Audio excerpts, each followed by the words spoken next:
Assalamualaikum warahmatullahi wabarakatuh. Alhamdulillahirabbil alamin. Wassalatu wassalamu ala sayyidina Muhammadin wa ala alihi wa sahbihi ajma'in. Amma ba'd.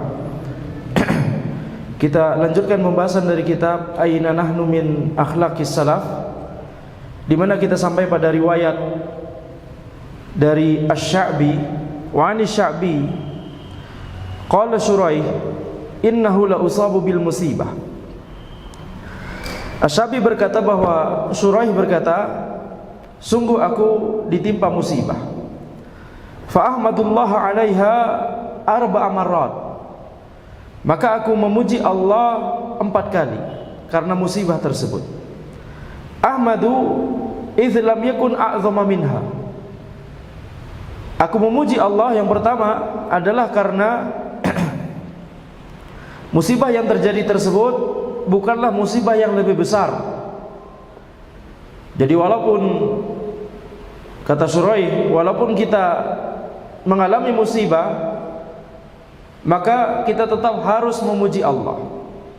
Ya, karena musibah yang ditimpakan oleh Allah tersebut itu ya tidak lebih besar dari musibah-musibah yang lain.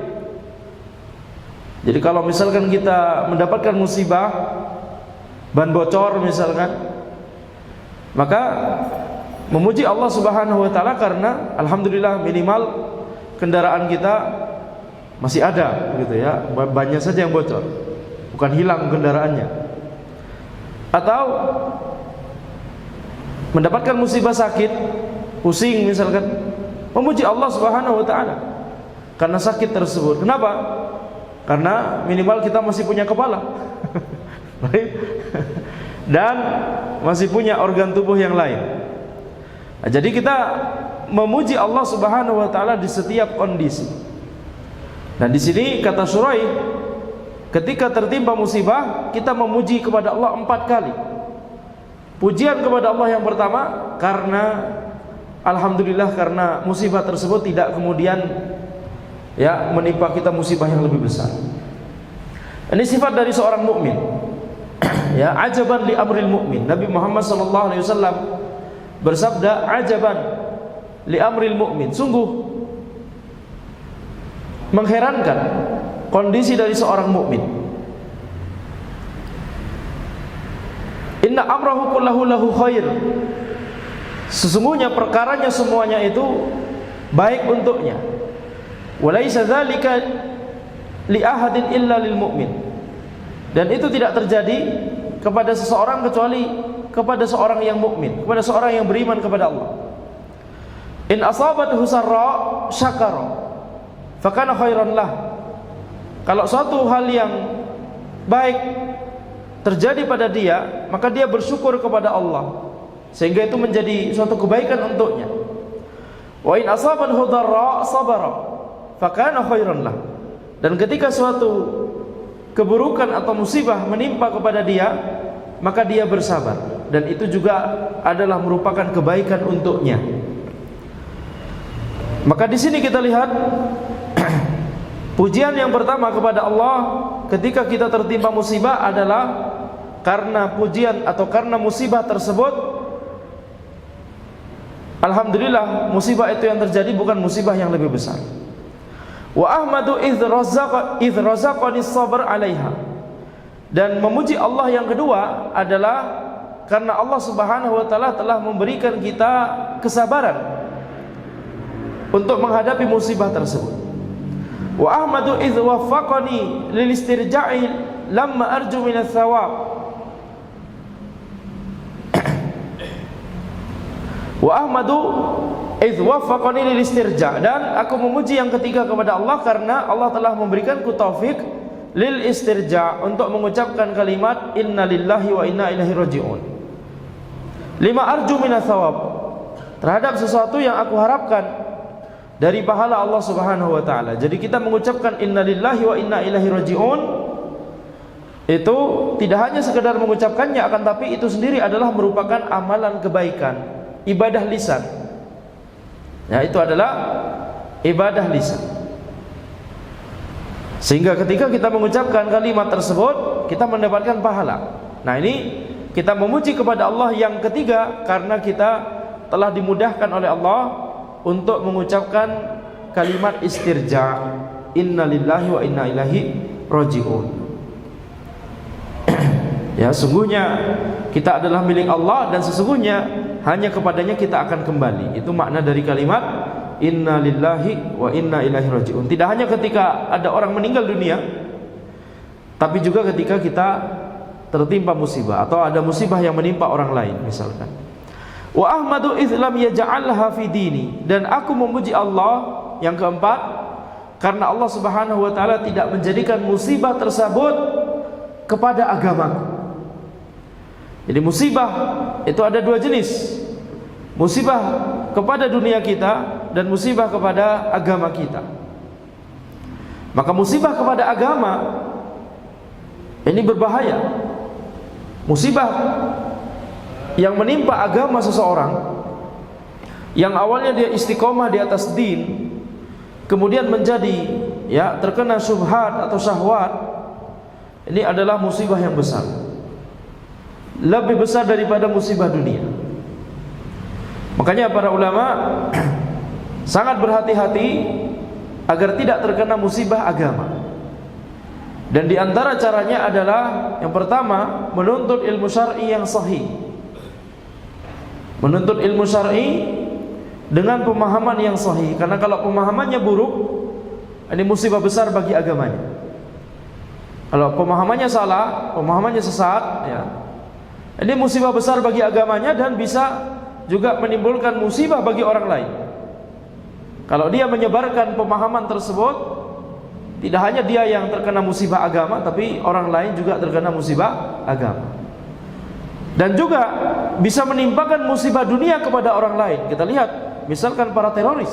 Teroris itu kan awalnya dia terkena musibah kepada agamanya, dia punya pemahaman yang sesat, salah paham tentang Al-Quran, salah paham tentang As-Sunnah, dia pahami dengan setengah-setengah gitu ya.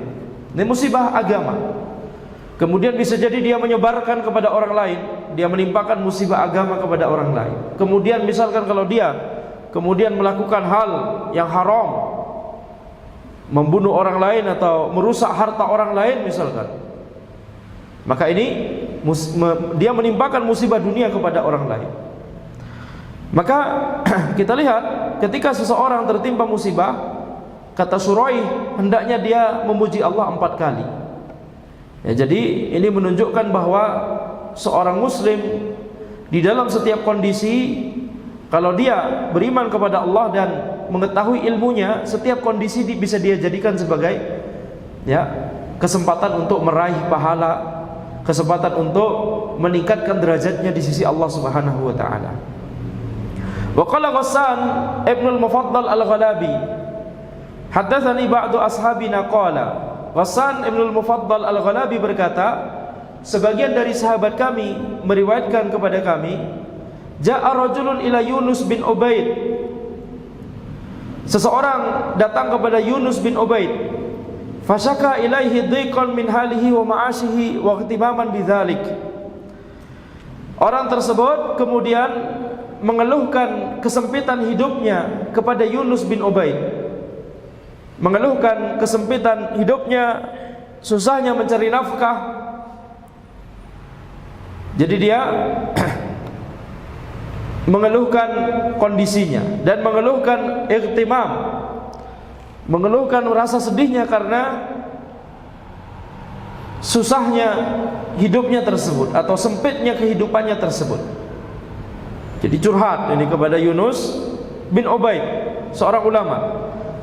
Yunus bin Ubaid rahimahullah seorang ulama. Maka beliau berkata, Yunus bin Ubaid berkata, ayasurruka bi basarika mi'atu alfin, apakah engkau mau matamu ditukar dengan 100.000? Wallahu alam, ini mungkin zahirnya antara dinar atau dirham, 100.000 dinar misalkan. Apakah kamu mau matamu dinilai dengan 100.000 dinar? Dikasih uang 100.000 dinar tapi matanya dicongkel, dioperasi. Ini jual organ. Maka qala la, orang tersebut berkata tidak. Qala fa bi sam'ik, bagaimana dengan pendengaranmu? Dihargai dengan 100.000 dinar. Qala la, aku tidak mau. Qala fa bi lisanik, bagaimana dengan lisanmu? Dihargai dengan 100.000 dinar juga. Qala la, aku tidak mau. Qala fa bi aqlik, bagaimana dengan akalmu? Dihargai dengan 100.000 dinar. Qala la fi khalal, ya tidak mau juga intinya. Wa dzakarahu ni'amallahi alaihi. Maka kemudian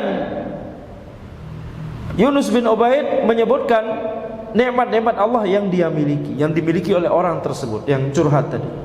Tsumma qala Yunus, aralaka mi'ina ulufan wa anta tashkul hajah. Yunus kemudian berkata, aku melihat engkau ini memiliki ratusan ribu dinar di dalam tubuhmu, pada tubuhmu. Akan tapi engkau kemudian mengeluhkan ada suatu kebutuhan, ada suatu kesusahan saja engkau langsung mengeluh, padahal engkau memiliki ratusan ribu dinar. Maka ini menunjukkan bahwa nikmat Allah Subhanahu wa taala yang diberikan oleh Allah kepada kita itu jauh lebih banyak daripada musibah yang bisa jadi menimpa kita. Kesulitan atau kesempitan atau kesusahan yang bisa jadi menimpa kita itu jauh lebih sedikit daripada karunia Allah, daripada nikmat Allah Subhanahu wa taala. Seseorang pusing sedikit sudah mengeluh, padahal banyak sekali nikmat Allah yang dia tidak syukuri. Dia cuma fokus pada sesuatu yang mengganggu dia tersebut, padahal sesuatu nikmat-nikmat yang lain, karunia yang lain tidak dia perhatikan. Bisa jadi kepalanya pusing, akan tapi dia masih bisa makan, pencernaannya bekerja dengan baik, dia masih bisa bernafas, dia masih bisa berpikir, dia masih memiliki tangan, dia masih memiliki mata dan kaki dan seterusnya. Ya, dia memiliki yakni keluarga, dia memiliki harta, tapi mengeluh karena cuma ada satu masalah, yaitu pusing. Maka ini ya merupakan yakni pelajaran dari Yunus bin Ubaid rahimahullah kepada kita, bahwa kalau terjadi musibah atau suatu kesempitan atau kesusahan, ya kita jangan fokus pada kesusahan tersebut, akan tapi fokuslah pada nikmat-nikmat Allah yang Allah berikan kepada kita. Fokuslah kepada karunia Allah dan rezeki yang Allah berikan kepada kita. Kemudian di riwayat berikutnya, wa an Ash'ath bin Sa'id qala Ibnu Aun, Ash'ath bin Su'aid beliau berkata, Ibnu Aun berkata, la yusibal abdu haqiqatar ridha hatta yakuna ridahu indal faqri qaridahu indal ghina. Seseorang itu tidak akan bisa memahami hakikat dari ridha sampai keridoannya kepada kemiskinan itu seperti keridoannya kepada kekayaan. Jadi kalau dia dalam kondisi sempit, dalam kondisi miskin, dalam kondisi susah, maka kita katakan di sebelumnya, wajib bagi dia untuk bersabar. Kalau mau tingkatan yang lebih tinggi lagi daripada sabar, dia ridha dengan keputusan Allah tersebut, dengan takdir dari Allah tersebut. Jadi tingkatan yang paling bawah adalah sabar. Sabar itu maksudnya adalah dia menahan diri untuk tidak melakukan ya suatu hal yang diharamkan, seperti misalkan mengeluh atau protes kepada Allah, ya Allah ini kenapa terjadi pada saya. Nah, ini berarti tidak sabar. Atau mengucapkan kata-kata negatif, umpatan misalkan, ini berarti tidak sabar. Tapi ketika dia menahan diri dari hal yang diharamkan tersebut dan menahan diri dari protes atau mengeluh tadi, maka ini dia, kita katakan berarti dia telah bersabar. Tapi bisa jadi hatinya masih merasa berat. Bisa jadi hatinya masih merasa berat atas musibah yang terjadi tersebut. Makanya tingkatan berikutnya, tingkatan kedua, tingkatan yang lebih tinggi daripada sabar itu adalah ridha, yaitu ketika hatinya tersebut itu ridha kepada Allah Subhanahu wa taala atas apa yang terjadi padanya. Jadi tidak hanya sekedar menahan diri dari umpatan atau kata-kata negatif ketika terjadi musibah, tapi kemudian hatinya itu juga ridha kepada Allah, menerima ketetapan Allah. Dia merasa dan dia yakin bahwa ini adalah yang terbaik dari Allah Subhanahu wa taala. Dia meyakini bahwa ini salah satu ujian dari Allah Subhanahu wa taala. Dia meyakini bahwa ya ini adalah kesempatan baginya untuk digugurkan dosa-dosanya. Karena musibah yang menimpa seorang mukmin itu merupakan kafarah dosa, penggugur dosa-dosanya. Tingkatan di atasnya adalah bersyukur kepada Allah. Bersyukur kepada Allah Subhanahu wa taala, ya. Dengan cara memuji Allah. Jadi tingkatan yang lebih tinggi, yang paling tinggi. Jadi dia mengumpulkan antara dua tingkatan di bawahnya. Dia menahan diri dari hal yang haram, menahan diri dari kata-kata negatif, berarti dia bersabar. Menahan diri dari melakukan tindakan yang tidak sesuai syariat, ya, maka dia berarti sabar. Kemudian hatinya menerima keputusan Allah tersebut, menerima takdir Allah tersebut, berarti dia ridha.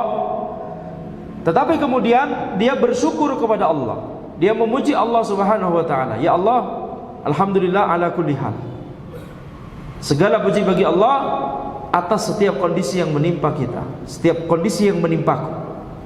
Jadi dia tidak hanya ridha, tapi juga dia bersyukur, memuji Allah. Tadi yang disebutkan oleh Syurai, dia memuji Allah karena musibah yang terjadi itu ya bisa jadi lebih besar, akan tapi ya tidak terjadi musibah yang lebih besar tersebut.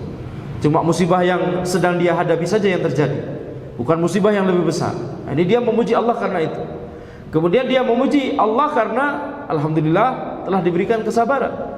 Kemudian dia memuji Allah karena telah dimudahkan untuk mengucapkan kalimat istirja, innalillahi wa inna ilaihi rajiun.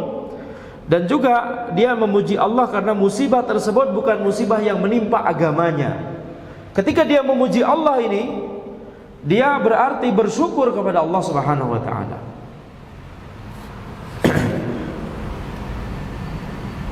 Maka kembali kepada perkataan Ibnu Aun, jadi seseorang itu baru bisa mengetahui hakikat ridha, tingkatan yang kedua tadi, kalau dia ridha kepada ketetapan Allah ketika kondisinya miskin. Ridhonya itu sama seperti ridho dia ketika kondisinya itu kaya atau lapang. Kaifa tastaqdillaha fi amrika thumma taskhut in ra'aita qada'ahu mukhalifan li hawak. Bagaimana engkau meminta keputusan dari Allah dalam perkaramu, thumma taskhutu in ra'aita qada'ahu mukhalifan li hawak. Kemudian engkau marah ketika engkau melihat bahwa keputusan dari Allah tersebut itu tidak sesuai dengan hawa nafsumu, tidak sesuai dengan keinginanmu. Jadi sebenarnya ya ketika kita melihat realita kita begitu ya, bahwa setiap perkara yang terjadi pada kehidupan kita itu kita sandarkan kepada Allah, karena hanya Allah Subhanahu wa taala yang mengetahui apa yang terbaik untuk kita. Bahkan bisa jadi kita sendiri tidak mengetahui apa yang terbaik untuk kita, apa yang menjadi maslahat untuk kita. Bisa jadi kita sendiri tidak mengetahuinya. Nah, sehingga ketika kita bertawakal kepada Allah, menyandarkan perkara kita kepada Allah, maka sama saja kita meminta keputusan dari Allah. Nah, ternyata setelah keputusan tersebut diberikan, kemudian ternyata keputusannya itu tidak sesuai dengan hawa nafsu kita atau keinginan kita atau selera kita, kemudian kita marah. Nah, ini gimana? Padahal kita sudah meyakini bahwa setiap apa yang datang dari Allah itulah yang terbaik. Jadi kalau kita marah terhadap suatu musibah atau marah terhadap suatu kondisi yang terjadi kepada kita, suatu keadaan yang terjadi pada kita, maka ini adalah kontradiksi.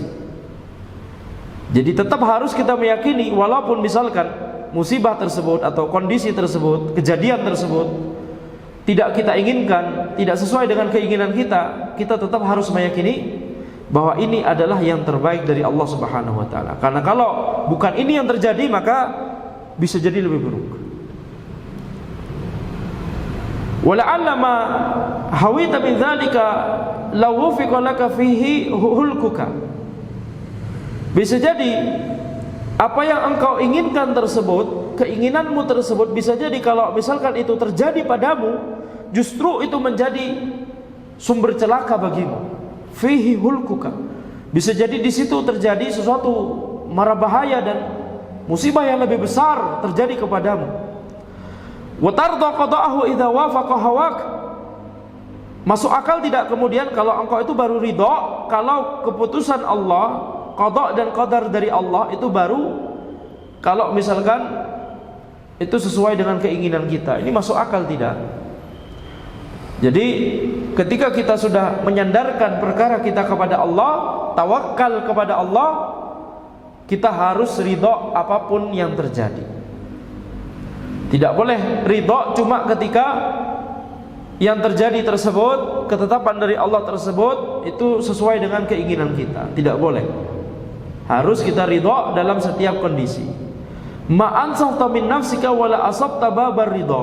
Kalau itu yang terjadi, kalau engkau cuma ridha ketika ketetapan yang terjadi, ketetapan yang diberikan oleh Allah itu sesuai dengan keinginanmu, engkau ridha hanya pada kondisi itu, maka itu berarti engkau tidak, yakni ma ansafta min nafsi, tidak berbuat sesuai dengan yang seharusnya, ya. Yakni engkau melakukan kontradiksi. Di satu sisi engkau serahkan perkaranya kepada Allah, di satu sisi engkau mengetahui bahwa Allah Maha mengetahui, lebih mengetahui apa yang terbaik untuk kita. Engkau meyakini bahwa Allah itu Maha bijaksana, ya. Allah itu wa kana Allahu aliman hakima. Allah itu Maha mengetahui dan Maha bijaksana. Dalam setiap ketetapannya itu ada hikmah di baliknya. Di satu sisi meyakini ini, tapi di sisi yang lain tidak ridha kalau kejadian yang terjadi itu tidak sesuai dengan keinginannya. Maka ini berarti ada kontradiksi. Ma ansafta min nafsik. Engkau tidak, yakni tidak objektif, tidak fair. Yakni maksudnya ada kontradiksi antara dua sudut pandang dari dirimu. Dari ini berasal dari dirimu sendiri. Ya, ada dua kontradiksi yang terjadi pada hatimu. Wala asabta babar ridha, dan engkau tidak mendapatkan ya bab ridha tersebut. Belum memahami bab ridha tersebut. Kalau dia cuma ridha ketika kejadiannya itu sesuai dengan keinginannya.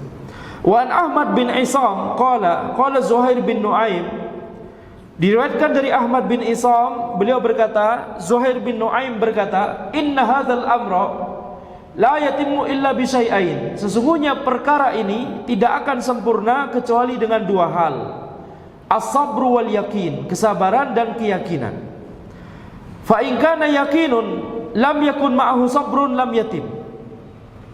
Kalau adanya yakin saja tapi tidak disertai dengan kesabaran, maka ini tidak sempurna, belum lengkap. Wa in kana sabrun wa lam yakun ma'ahu yakin lam yatim. Kalau cuma ada kesabaran saja akan tapi tidak dibarengi dengan yakin, maka ini juga tidak sempurna. Apa yang dimaksud dengan sabar dan yakin? Yang dimaksud dengan sabar dan yakin, yang dimaksud dengan yakin di sini, dia meyakini bahwa inilah yang terbaik dari Allah. Dia meyakini bahwa inilah apa yang merupakan maslahat bagi dia dari Allah, walaupun secara zahir itu adalah sesuatu yang dia tidak inginkan. Jadi yakin di sini satu makna dengan ridha. yang dari tadi kita bahas. Jadi kesabaran dan keridhaan itu harus ada dua-duanya. Kalau cuma ada keridhaan tapi nggak ada sabar, nah itu berarti nggak lengkap. Kalau cuma ada sabar tapi tanpa ada ridha, ini juga tidak lengkap. Wa qad daraba lahuma Abu Darda mathalan.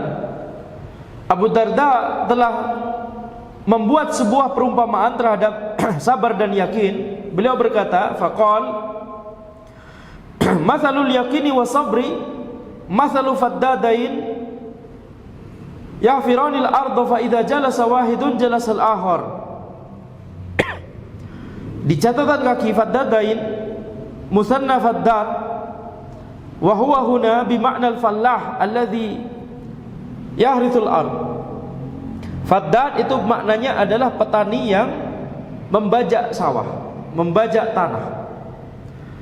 Maka Abu Darda, seorang sahabat, Abu Darda radhiyallahu anhu, beliau berkata, permisalan yakin dan sabar itu seperti permisalan dua petani yang membajak sawah.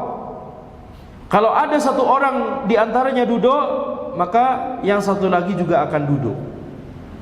Allah alam, mungkin di zaman dulu untuk membajak sawah itu butuh dua orang, pakai alat begitu ya, butuh dua orang. Kemudian kalau salah satu duduk, maka satunya juga harus duduk. Jadi mungkin alatnya, mungkin ada kayu horizontal begitu ya. Kalau satu duduk maka ya nggak bisa, satunya berdiri, harus duduk juga. Jadi intinya ini harus ada bersamaan, kesabaran dan keyakinan. Yakin bahwa itu adalah yang terbaik dari Allah Subhanahu wa taala. Wa an Utsman Ibn al-Haytham qala, Utsman Ibn al-Haytham berkata, kana rajulun bil Basrah min Bani Sa'ad. Ada seorang dari Basrah, ada seorang di Basrah dari kabilah Bani Sa'ad. Wa kana qa'idan min quwadi Ubaidillah bin Ziyad. Orang ini salah satu dari pemimpin pasukan perang di bawah kepemimpinan Ubaidullah bin Ziyad. Penguasanya bernama Ubaidullah bin Ziyad laknatullahi alaih. Kenapa? Ubaidullah bin Ziyad ini adalah orang yang bertanggung jawab untuk membunuh Al-Husain radhiyallahu anhu, yang mengirimkan pasukan untuk membunuh Al-Husain radhiyallahu anhu. Maka ada seseorang di Basrah dari kalangan Bani Sa'ad, dari kabilah Bani Sa'ad, salah satu pemimpin pasukan perang di bawah kekuasaan Ubaidullah bin Ziyad. Fasaqata anis satah fankasarat rijlahu. Maka pemimpin pasukan perang ini jatuh dari atap atau dari lantai 2 atau lebih begitu ya, sehingga kedua kakinya itu patah. Kedua kakinya patah, dua-duanya, tidak cuma satu. Fadakhala alaihi Abu Kilabah ya'uduhu. Kemudian seorang ulama, Abu Kilabah rahimahullah, beliau kemudian menjenguk pemimpin pasukan perang ini, salah satu pemimpin pasukan perangnya Ubaidullah bin Ziyad. Abu Kilabah menjenguknya, faqala lahu, kemudian berkata kepadanya, arju an takuna laka khairah. Aku berharap hal ini menjadi kebaikan untukmu, kata Abu Kilabah. Aku harap ini adalah kebaikan, kemaslahatan bagimu, wahai fulan. Enggak disebut namanya di sini. Orang dari Bani Sa'ad tersebut. Faqala lahu, maka kemudian orang tersebut, salah satu pemimpin pasukan perang tersebut berkata, ya Abu Kilabah, wa ayyu khairin fi kasri rijlayya jami'an. Wahai Abu Kilabah, kebaikan apa yang ada pada patahnya kedua kakiku bersamaan seperti ini? Apa kebaikan yang antum maksudkan? Ini musibah, ini keburukan, ini kesusahan. Apa kebaikan yang ada pada musibah ini? Gitu ya. Jadi orang tersebut protes kepada Abu Kilabah. Faqala ma satarallahu alaika akthar. Abu Kilabah berkata, apa yang Allah tutupi darimu itu lebih banyak. Maksudnya adalah hikmah yang Allah tutupi, nikmat dan kebaikan yang Allah tutupi darimu, sehingga engkau tidak melihatnya, engkau cuma melihat adanya musibah ini. Hikmah yang Allah tutupi itu lebih banyak. Tapi kalau antum mau merenungkan, atau kalau antum nanti tunggu beberapa lama setelah Allah buka hikmah tersebut, nah bisa jadi baru antum menyadari bahwa itulah hikmah dari Allah, itulah yang terbaik kepada dirinya saat itu. Falamma kana ba'da thalathin warada alaihi kitab Ibn Ziyad. Setelah 3 hari, maka datanglah surat dari Ibnu Ziyad. Jadi surat perintah kepada pemimpin pasukan perang tersebut, ayakhruja fayuqatilul Husain, memerintahkan orang tersebut, pemimpin pasukan perang tersebut untuk keluar, menyiapkan pasukan, memimpin pasukan, kemudian memerangi Al-Husain. Faqala lirrasul, kemudian orang tersebut, pemimpin pasukan perang tersebut berkata kepada utusan yang membawa surat dari Ubaidullah bin Ziyad, qad asabani mataro.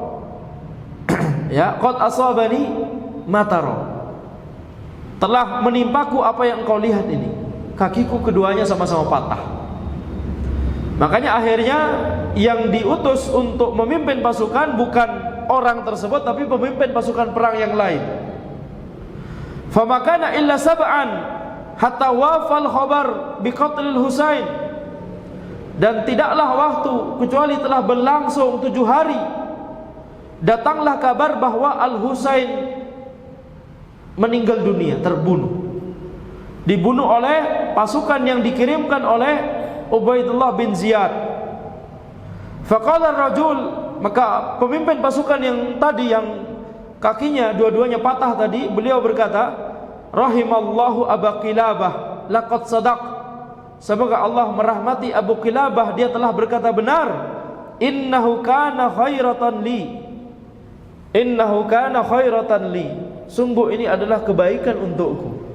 Karena ada musibah tersebut, 2 kakinya patah, sehingga itu adalah uzur, tidak bisa melaksanakan perintah dari penguasa pada saat itu. Sehingga bukan dia dan bukan pasukan yang dipimpin oleh dia yang membunuh Al-Husain. Ya, karena bisa jadi orang ini tidak mau kalau ditanya, misalkan kalau itu bukan perintah, bisa jadi orang ini tidak membenci Al-Husain, gitu maksudnya. Bukan orang-orang yang membenci Al-Husain radhiyallahu anhu. Tapi kebetulan karena dia adalah pemimpin pasukan perang, nah, kalau dapat perintah dari penguasa, berangkat bersama dengan pasukanmu, nah, ini bisa serba salah, betul tidak? Di satu sisi dia mengetahui bahwa Al-Husain adalah sahabat, cucu Nabi Muhammad SAW, anaknya Ali bin Abi Thalib dan Fatimah. Gimana caranya kok bisa memerangi Al-Husain? Tapi di sisi yang lain, ini perintah dari penguasa, perintah dari atasannya. Nah, bisa jadi dilema. Bisa jadi malah kalau dia sehat, bisa jadi malah dia tetap berangkat.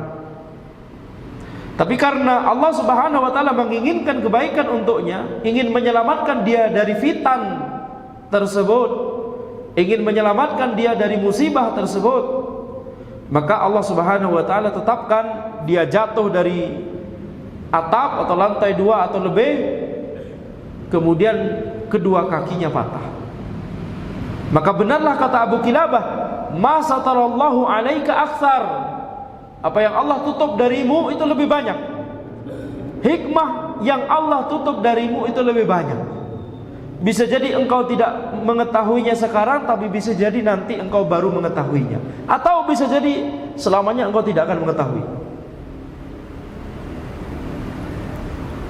Ya, maka di setiap kondisi kita harus bersyukur kepada Allah Subhanahu wa taala. Di setiap kondisi kita harus ridha dan bersyukur dan memuji Allah Subhanahu wa taala, karena itulah yang terbaik. Jadi ini contoh yang sangat bagus yang disebutkan oleh penulis, ya, dalam masalah ini, lihat bagaimana pemimpin pasukan perang tersebut itu bisa yakni terhindarkan dari musibah yang lebih besar. Musibah membunuh Al-Husain radhiyallahu anhu ini musibah agama. Adapun patahnya kedua kakinya ini musibah dunia. Kalau ditimbang lebih besar mana musibahnya? Musibah agama yang lebih besar. Walaupun bisa jadi kalau dia sukses menjalankan misinya, dia yang berangkat kemudian menjalankan misinya dengan sukses, bisa jadi kakinya berarti tidak patah, dia dapat pujian, dapat kenaikan pangkat, bisa jadi dapat harta dunia dan seterusnya, diberikan oleh penguasa tadi Ubaidullah bin Ziyad ya, karena sudah sukses menjalankan misi. Tapi di sisi lain dia telah membunuh Al-Husain radhiyallahu anhu, telah menorehkan tinta darah di sejarah Islam. Yang membunuh Al-Husain, siapa pemimpin pasukannya? Nah, dia. Ini musibah yang besar. Selain ini musibah membunuh seorang muslim saja ini dosa besar, apalagi membunuh sahabat, membunuh cucu Nabi Muhammad SAW, membunuh anak dari Ali bin Abi Thalib, khalifah keempat dari Khulafa' Ar-Rasyidin. Lebih-lebih lagi musibahnya, betul? Dan tidak hanya itu, tidak hanya sekedar membunuh, tapi pembunuhan tersebut menyebabkan fitan di seluruh negeri-negeri kaum muslimin dari zaman dulu sampai zaman sekarang. Kalau orang membunuh orang, ada pembunuhan yang kemudian habis itu selesai terlupakan oleh sejarah, betul tidak? Paling cuma berita seminggu habis itu hilang, betul? Nggak menimbulkan efek apa-apa. Ya mungkin keluarga yang dibunuh dendam atau apa ya, tapi ya cuma berlalu, setelah itu mungkin reda begitu ya. Setelah pelakunya dihukum, mungkin reda dan seterusnya. Tapi terbunuhnya Al-Husain radhiyallahu anhu sampai sekarang menjadi fitnah. Maka demikian yang bisa kami sampaikan dalam pertemuan kita. Insyaallah kita lanjutkan di pertemuan berikutnya. Hadza wallahu alam. Subhanakallahumma wa bihamdika asyhadu an la ilaha illa anta astaghfiruka wa atubu ilaik. Assalamualaikum warahmatullahi wabarakatuh.